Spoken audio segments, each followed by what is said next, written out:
Hello students, in our previous class we had studied up to the Newton's law of gravitation.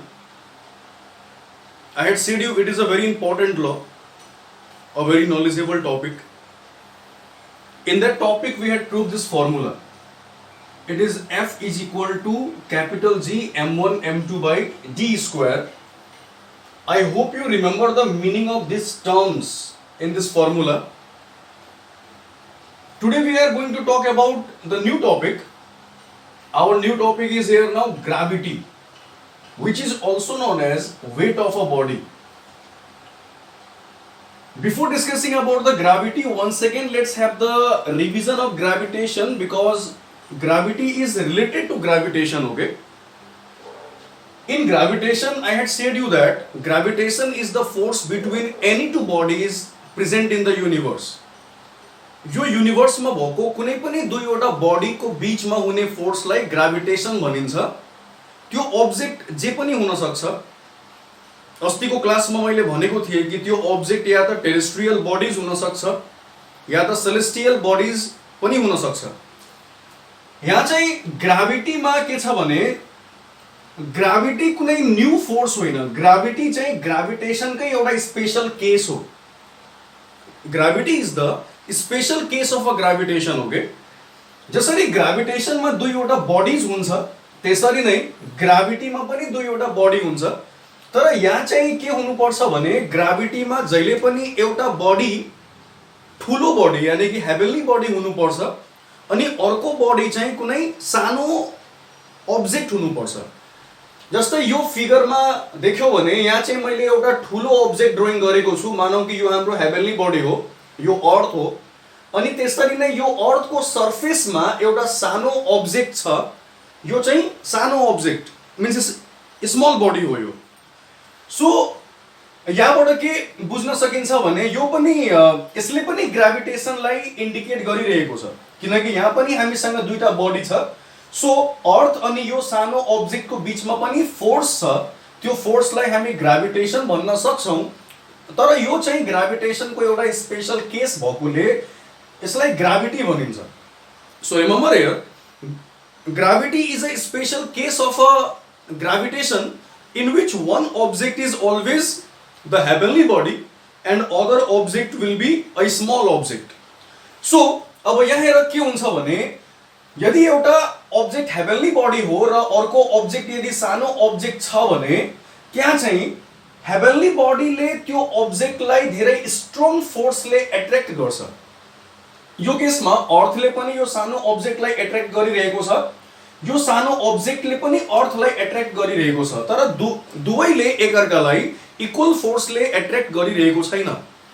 So यहाँ चाहिँ अब हामीलाई एउटा question हाम्रो मनमा आउन सक्छ कि कुन हेभेन्ली बडी अथवा कुन बडीले कसलाई धेरै फोर्सले एट्र्याक्ट गरिरहेको छ. So here the answer is quite simple. ठुलो बडीले जहिले पनि सानो बडीलाई स्ट्रङ फोर्सले एट्र्याक्ट गर्छ.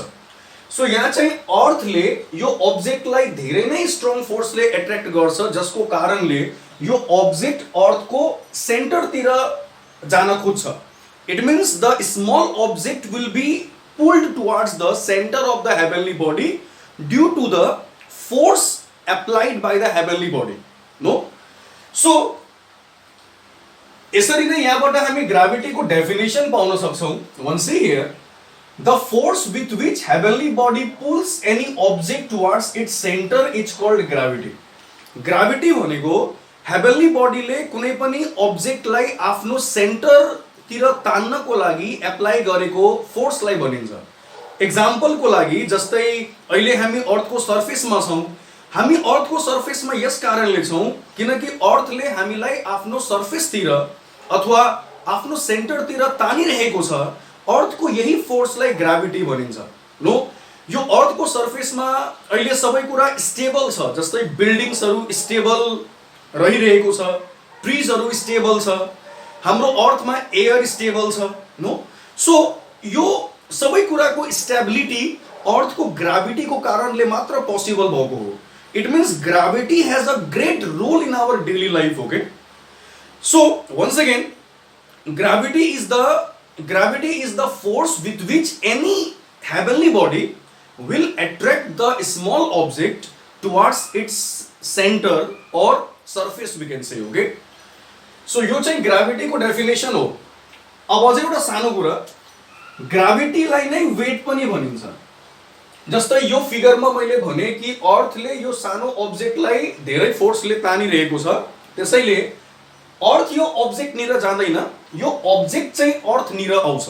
No, because the force applied by earth is stronger and the force with which this object is pulling the earth is weaker here. Okay, so यहाँ चाहिँ के हुन्छ भने यो अर्थले जति फोर्सले यो अब्जेक्टलाई तान्दै छ, वास्तवमा यो अब्जेक्टको वेट त्यति नै हुन्छ. हाम्रो केसमा पनि हाम्रो वेट भनेको के हो भने, रिमेम्बर हियर मास अनि वेट डिफरेन्ट टर्म हो. यहाँ चाहिँ हामी वेटको कुरा गरिरहेका छौँ. नो, हाम्रो वेट भन्नाले अर्थले हामीलाई आफ्नो सर्फेसतिर अथवा आफ्नो सेन्टरतिर जति फोर्सले तानिरहेको छ त्यो नै हाम्रो वेट हो.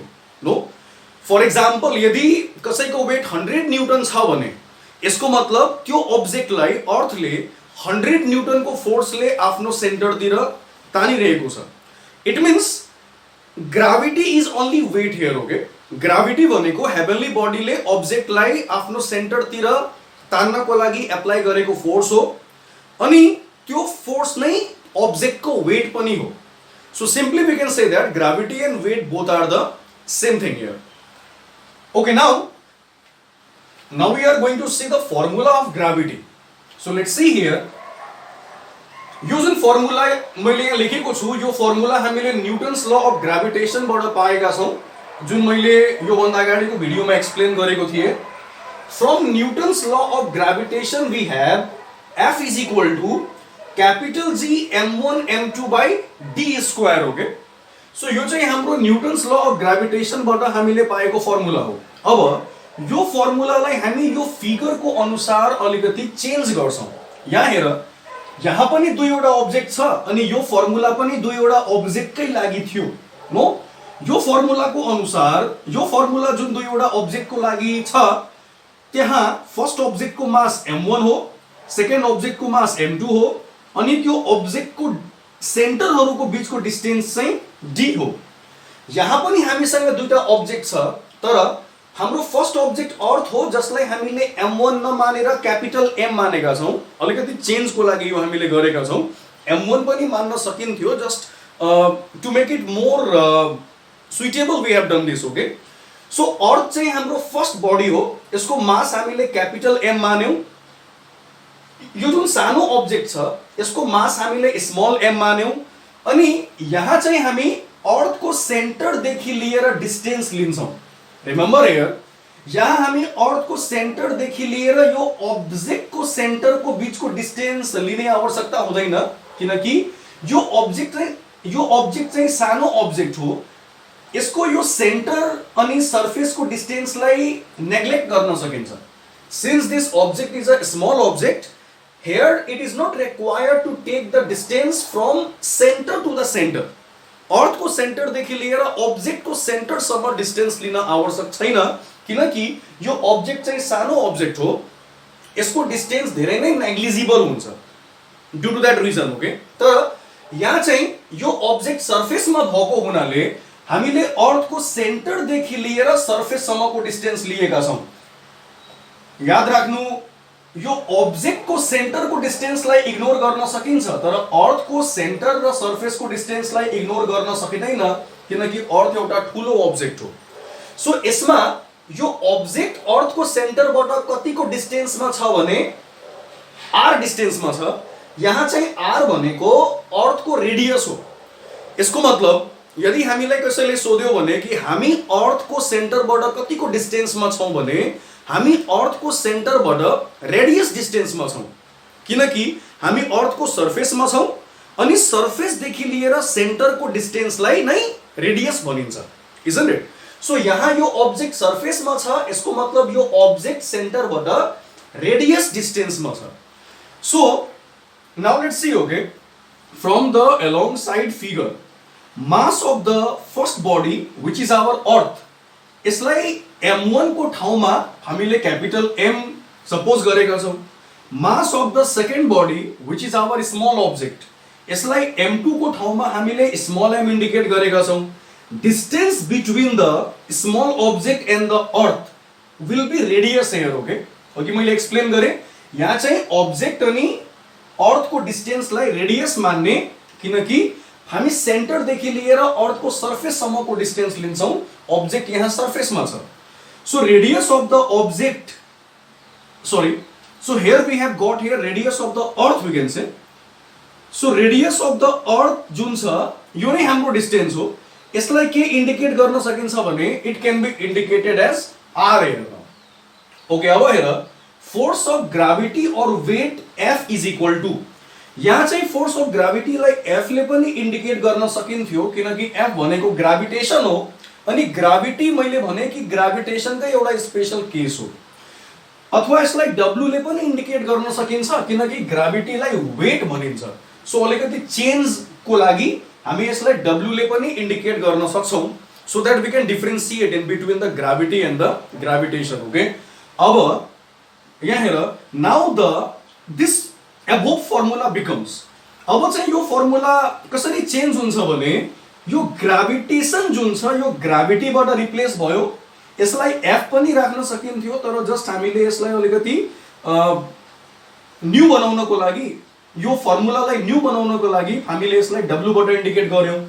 अब जुन राइट ह्यान्ड साइड को टर्म्सहरु छ, क्यापिटल G चाहिँ मैले अस्ति पनि भनेको थिए कि यो युनिभर्सल ग्रेभिटेशनल कांस्टेंट हो, यसको भ्यालु जहिले पनि कांस्टेंट रहन्छ। सो क्यापिटल G लाई सेम मान्ने, m1 is replaced by capital M, m2 is replaced by small m, and distance is replaced by r, which is the radius. So the final formula becomes W is equal to capital G capital M small m by r square.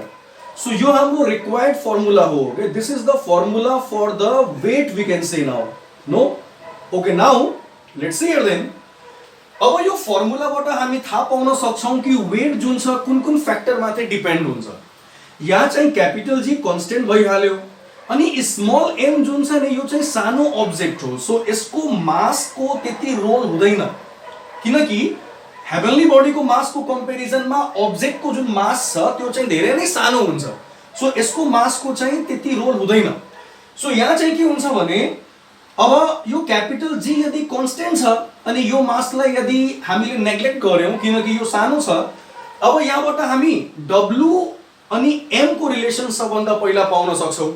W अनि M को relation हेर, W is directly proportional to M, यानी कि heavenly body को मास सँग weight अथवा gravity directly proportional छ। जुन हेभनली बडी जति ठूलो हुन्छ त्यो हेभनली बडीले अब्जेक्टलाई त्यति नै धेरै फोर्सले पुल गर्छ। यसको मतलब यदि हामीले अर्थ अनि मून को एक्जाम्पल लियो भने अब अर्थले अब्जेक्टलाई धेरै फोर्सले तान्छ कि मूनले, यसको आन्सर यो रिलेसनमा छ। सो यहाँ चाहिँ अर्थ को मास मून भन्दा धेरै छ, सो अर्थले कुनै पनि अब्जेक्टलाई मून भन्दा धेरै फोर्सले तान्छ। यसको मतलब अर्थ को ग्राभिटी मून भन्दा धेरै छ। फ्याक्ट को लागि